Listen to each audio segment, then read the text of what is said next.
यति के लिए एकादशः कृत्य का वर्णन। स्कंद जी कहते हैं, वामदेव, यति का एकादशः प्राप्त होने पर जो विधि बताई गई है उसका मैं तुम्हारे स्नेहवश वर्णन करता हूँ। मिट्टी की वेदी बनाकर उसका सम्मार्जन और उपलेपन करें। तत्पश्चात पुण्याहवाचन पूर्वक प्रोक्षण करके पश्चिम से लेकर पूर्व की ओर 5 मंडल बनाएं और स्वयं श्राद्ध करता उत्तराभिमुख बैठकर कार्य करें। प्रादेश मात्र लंबा चौड़ा चौकर मंडल बनाकर उसके मध्य भाग में बिंदु, उसके ऊपर त्रिकोण मंडल, उसके ऊपर षटकोण मंडल और उसके ऊपर गोल मंडल बनावे। फिर अपने सामने शंख की स्थापना करके पूजा के लिए बताई हुई पद्धति के क्रम से आचमन, प्राणायाम एवं संकल्प करके पूर्वोक्त 5 आतिवाहिक देवताओं का देवेश्वरी देवियों के रूप में पूजन करें। उत्तर और आसन के लिए कुश डालकर जल का स्पर्श करें। पश्चिम से आरंभ करके पूर्व पर्यंत जो मंडल बताए गए हैं उनके भीतर पीठ के रूप में पुष्प रखे और उन पुष्पों पर क्रमशः उक्त 5 देवियों का आवाहन करें। पहले अग्नि पुष्प स्वरूपिणी आतिवाहिक देवी का आवाहन करते हुए इस प्रकार कहे, ओम ह्रीम अग्नि रूपा माति वाहिक देवताम आवाहयामि नमः। इस प्रकार सर्वत्र वाक्य योजना और भावना करें। इस तरह 5 देवियों का आवाहन करके प्रत्येक के लिए आदर पूर्वक स्थापना आदि मुद्राओं का प्रदर्शन करें। तत्पश्चात हाँ, ह्रीम, ह्रूम, ह्रैं, ह्रौं, रहा इन बीज मंत्रों द्वारा षडंगन्यास और करन्यास करें। इसके बाद उन देवियों का इस प्रकार ध्यान करना चाहिए। उन सब के 4 हाथ हैं। उनमें से 2 हाथों में वे पाश और अंकुश धारण करती है तथा शेष 2 हाथों में अभय और वरद मुद्राएं हैं। उनकी अंग कांति चंद्र कांति मणि के समान है। लाल अंगूठियों की प्रभा से उन्होंने संपूर्ण दिशाओं के मुख मंडल को रंग दिया है। वे लाल वस्त्र धारण करती है। उनके हाथ और पैर कमलों के समान शोभा पाते हैं। 3 नेत्रों से सुशोभित मुख रूपी पूर्ण चंद्रमा की छटा से वे मन को मोह लेती है। माणिक के निर्मित मुकुटों से उद्भासित चंद्रलेखा उनके सीमंत को विभूषित कर रही है। कपोलों पर रत्नमय कुंडल झलमला रहे हैं। उनके उरोज पीन तथा उन्नत हैं।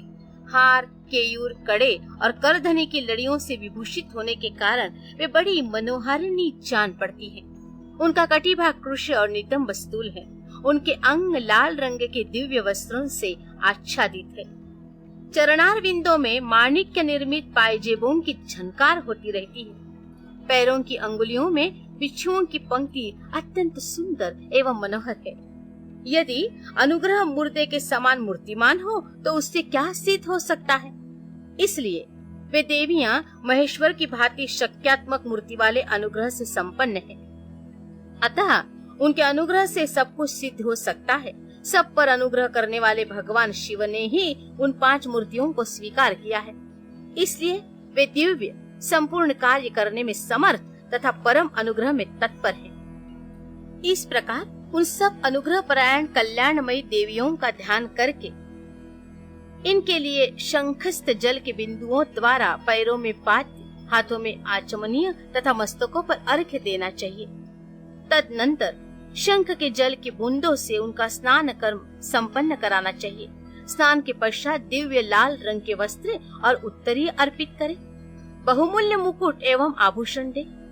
इन वस्तुओं के अभाव में मन के द्वारा भावना करके इन्हें अर्पित करना चाहिए। तत्पश्चात सुगंधित चंदन, अत्यंत सुंदर अक्षत तथा उत्तम गंध से युक्त मनोहर पुष्प चढ़ाए। अत्यंत सुगंधित धूप और घी की बत्ती से युक्त दीपक निवेदन करें। इन सब वस्तुओं को अर्पण करते समय आरंभ में ओम ह्रीम का प्रयोग करके फिर समर्पयामि नमः बोलना चाहिए। यथा ओम ह्रीम अग्न्यादि रूपाभ्यः पंचदेवीभ्यः दीपम समर्पयामि नमः। इस तरह अन्य उपचारों को अर्पित करते समय वाक्य योजना कर लेनी चाहिए। दीप समर्पण के पश्चात हाथ जोड़कर प्रत्येक देवी के लिए पृथक पृथक केले के पत्ते पर पूरा सुवासित नैवेद्य रखे। वह नैवेद्य घी, शक्कर और मधु से मिश्रित खीर, पुआ, केले के फल और गुड़ आदि के रूप में होना चाहिए। भूर्भुवः स्वः बोलकर उसका प्रोक्षण आदि संस्कार करे। फिर ओम ह्रीम स्वाहा नैवेद्यम निवेदयामि नमः बोलकर नैवेद्य समर्पण के पश्चात ओम ह्रीम नैवेद्यांते आचमनार्थ पानीयम समर्पयामि नमः कहते हुए बड़े प्रेम से जल अर्पित करे। मुनि श्रेष्ठ तत्पश्चात प्रसन्नता पूर्वक नैवेद्य को पूर्व दिशा में हटा दे और उस स्थान को शुद्ध करके कुल्ला, आचमन तथा अर्घ्य के लिए जल दे। फिर तांबूल, धूप और दीप देकर परिक्रमा एवं नमस्कार करके मस्तक पर हाथ जोड़ इन सब देवियों से इस प्रकार प्रार्थना करे। हे श्री माताओं, आप अत्यंत प्रसन्न हो शिवपद की अभिलाषा रखने वाले इस यति को परमेश्वर के चरणार पिंडों में रख दें और इसके लिए अपनी स्वीकृति दे। इस प्रकार प्रार्थना करके उन सब का वे जैसे आई थी उसी तरह विदा देकर विसर्जन कर दे और उनका प्रसाद लेकर कुमारी कन्याओं को बांट दे या गौओं को खिला दे अथवा जल में डाल दे। इनके सिवा और कहीं किसी प्रकार भी न डाले। यही पार्वण करे। यति के लिए कहीं भी एकोद्दिष्ट श्राद्ध का विधान नहीं है। यहाँ पार्वण श्राद्ध के लिए जो नियम है उसे मैं बता रहा हूँ। मुनि श्रेष्ठ, तुम उसे सुनो। इससे कल्याण की प्राप्ति होगी। श्राद्ध करता पुरुष स्नान करके प्राणायाम करे, यज्ञोपवीत पहन सावधान हो, हाथ में पवित्र धारण करके देश काल का कीर्तन करने के पश्चात मैं इस पुण्य तिथि को पार्वण श्राद्ध करूंगा, इस तरह संकल्प करे। संकल्प के बाद उत्तर दिशा में आसन के लिए उत्तम कुश बिछाए, फिर जल का स्पर्श करे। उन आसनों पर दृढ़ता पूर्वक उत्तम व्रत का पालन करने वाले 4 शिवभक्त ब्राह्मणों को बुलाकर भक्ति भाव से बिठाए। ये ब्राह्मण उपटन लगाकर स्नान किए होने चाहिए। उनमें से एक ब्राह्मण से कहें, आप विश्व देव के लिए यहाँ श्राद्ध ग्रहण करने की कृपा करें। इसी तरह दूसरे से आत्मा के लिए, तीसरे से अंतरात्मा के लिए और चौथे से परमात्मा के लिए श्राद्ध ग्रहण करने की प्रार्थना करके श्राद्ध करता यति श्रद्धा और आदर पूर्वक उन सब का यथोचित रूप से वर्णन करे। फिर उन सब के पैर धोकर उन्हें पूर्वाभिमुख बिठाए और गंध आदि से अलंकृत करके शिव के सम्मुख भोजन कराए। तदनंतर वहां गोबर से भूमि को लीप कर पूर्वार्घ कुश बिछाए और प्राणायाम पूर्वक पिंडदान के लिए संकल्प करके 3 मंडलों की पूजा करे। इसके बाद पहले पिंड को हाथ में ले आत्मने इमं पिंडम ददामी ऐसा कहकर उस पिंड को प्रथम मंडल में दे दे। तत्पश्चात दूसरे पिंड को अंतरात्मने इमं पिंडम ददामी कहकर दूसरे मंडल में दे दे। फिर तीसरे पिंड को परमात्मने इमं पिंडम ददामी कहकर तीसरे मंडल में अर्पित करे। इस तरह भक्ति भाव से विधि पूर्वक पिंड और कुशोदक दे। तत्पश्चात उठकर परिक्रमा और नमस्कार करे। तदनंतर ब्राह्मणों को विधिवत दक्षिणा दे। उसी जगह और उसी दिन नारायण बलि करे। रक्षा के लिए ही सर्वत्र श्री विष्णु की पूजा का विधान है। अतः विष्णु की महापूजा करे और खीर का नैवेद्य लगाए।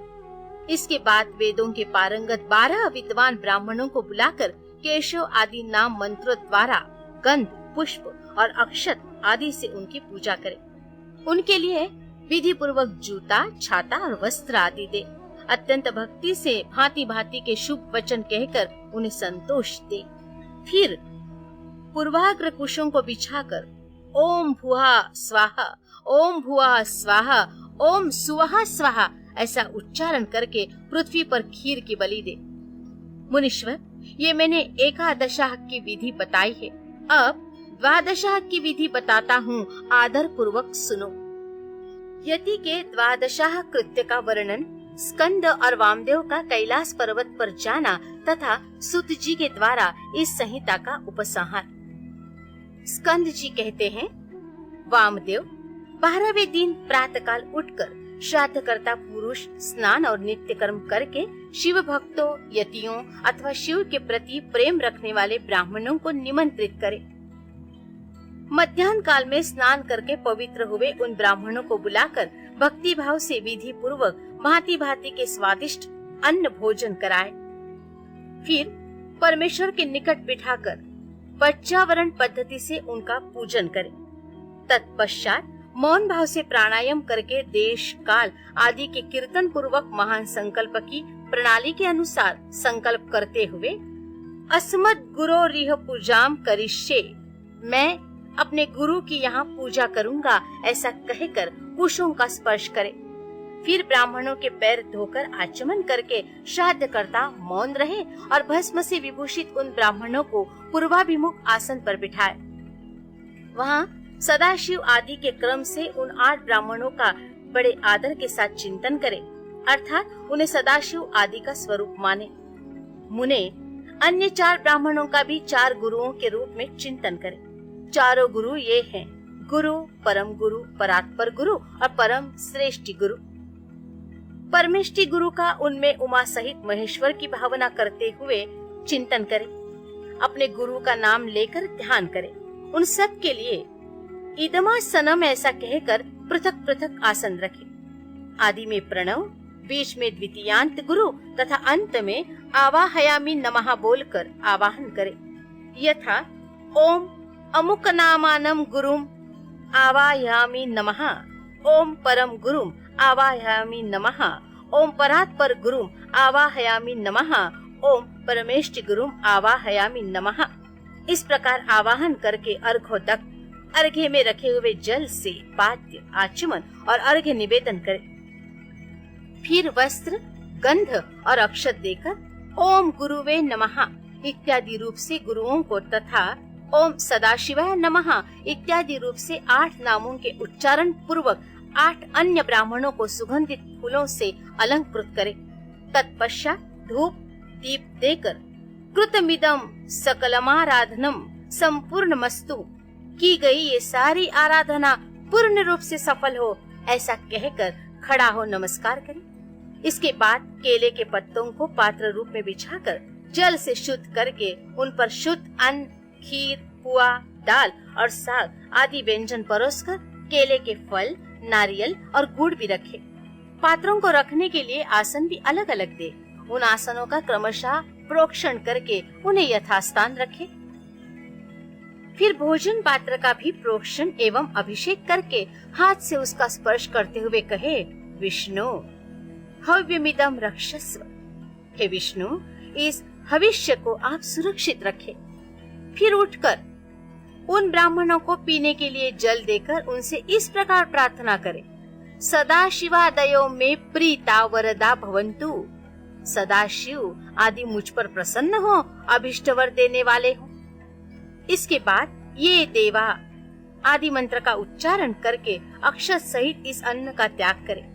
फिर नमस्कार करके उठे और सर्वत्राकृतमस्तु ऐसा कहकर ब्राह्मणों को संतुष्ट करके गणा नाम त्वा इस मंत्र का पहले पाठ करके चारों वेदों के आदि मंत्रों का, रुद्राध्याय का, चमकाध्याय का, रुद्र सूक्त का तथा सद्योजातादि 5 ब्रह्म मंत्रों का पाठ करे। ब्राह्मण भोजन के अंत में भी यथा संभव मंत्र बोले और अक्षत छोड़े। फिर आचमनादि जल दे। हाथ पैर और मुंह धोने के लिए भी जल अर्पित करे। आचमन के पश्चात सब ब्राह्मणों को सुख पूर्वक आसनों पर बिठाकर शुद्ध जल देने के अनंतर मुख शुद्धि के लिए यथोचित कपूर आदि से युक्त तांबुल अर्पित करे। फिर दक्षिणा, चरण पादुका, आसन, छाता, व्यजन, चौकी और बांस की छड़ी देकर परिक्रमा और नमस्कार के द्वारा उन ब्राह्मणों को संतुष्ट करे तथा उनसे आशीर्वाद ले। पुनः प्रणाम करके गुरु के प्रति अविचल भक्ति के लिए प्रार्थना करे। तपश्चात विसर्जन की भावना से कहे, सदा शिवादयः प्रीता यथा सुखम गच्छन्तु, सदा शिव आदि संतुष्ट हो सुख पूर्वक यहाँ से पधारे। इस प्रकार विदा करके दरवाजे तक उनके पीछे पीछे जाए। फिर उनके रोकने पर आगे न जाकर लौट आए। लौटकर द्वार पर बैठे हुए ब्राह्मणों, बंधुजनों, दीनों और अनाथों के साथ स्वयं भी भोजन करके सुख पूर्वक रहे। ऐसा करने से उसमें कहीं भी विकृति नहीं हो सकती। ये सब सत्य है और बारंबार सत्य है। इस प्रकार प्रतिवर्ष गुरु की उत्तम आराधना करने वाला शिष्य इस लोक में महान भोगों का उपभोग करके अंत में शिवलोक को प्राप्त कर लेता है।